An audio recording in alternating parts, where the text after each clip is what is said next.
जाळो आवाजू गोरेळ जीवने माझं बानवे गो बापू तू साती भवानी रो लाडे रो बेटा तू हर गाम नंगरी मा तर नाम लेन चाले गोरे रांगणे मा कडी हुसे ती बोले जय सेवालाल बापू बाल बच्चन तू साई वेजो जाते न हाते माले न चालो सेवालाल तू सारी मालक सेवा जाळो आवाजू गोरेळ जीवने माझं बानवे गो बापू तू మరి మనకు అన్ని రకాలుగా సహకరిస్తూ మన ట్రైబల్ శాఖకు మంత్రిగా ఉన్నటువంటి మన ముఖ్యమంత్రి గారికి ప్రత్యేకంగా ధన్యవాదాలు.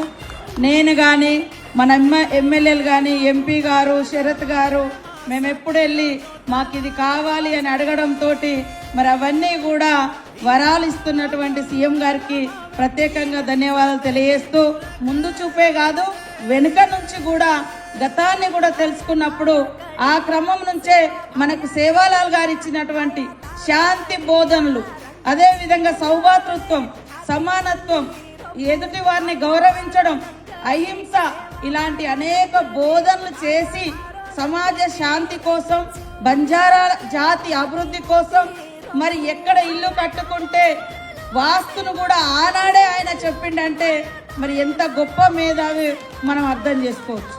మన జాతుల కోసం పనిచేసినటువంటి పూర్వీకుల యొక్క చరిత్రను తెలుసుకొని భవిష్యత్ తరాలకు అందించడమే మనం మహనీయులకు ఇచ్చేటువంటి గొప్ప నివాళి అని కూడా ఈరోజు ఈ సందర్భంగా తెలియజేస్తా ఉన్నాను. నువ్వు ఎంత ఎత్తుకైనా ఎదుగు, లేదా ఎంత గొప్ప ఆఫీసర్ అన్నగా, కానీ నీ జాతి మూలాలు, నీ వేషం, నీ భాష, నీ రూపు ఇవి మాత్రం ఖచ్చితంగా మర్చిపోవద్దు.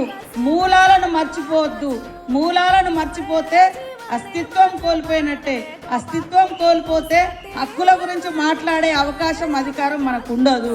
కాబట్టి ప్రతి ఒక్కరి జీవితంలో ఒక లక్ష్యాన్ని పెట్టుకొని ఈ సమాజానికి నేను ఏమి ఇవ్వాలి ఆలోచించడం కాదు, మన చుట్టూ ఉన్న వాళ్ళ కోసం కూడా, మన చుట్టూ ఉన్నటువంటి పేద వర్గాల కోసం, జాతుల కోసం, కులాల కోసం, ఫ్రెండ్స్ కోసం ఖచ్చితంగా ఆలోచించినప్పుడు నువ్వు 10 మంది గుండెల్లో నిలబడతావు. అలా మన సేవాలాల్ మహారాజ్ లాగా నిలబడాలి మనం కూడా అనేటువంటి ఒక స్ఫూర్తితోటి ఈ జయంతి నుంచి మీరందరూ అలా స్ఫూర్తి తీసుకొని ముందుకెళ్తే బాగుంటుందని కోరుకుంటూ మీ అందరికీ మరొకసారి నమస్కారాలు, ధన్యవాదాలు తెలియజేస్తూ సేవాలాల్ మహారాజ్ కే, సేవాలాల్ మహారాజ్ కే.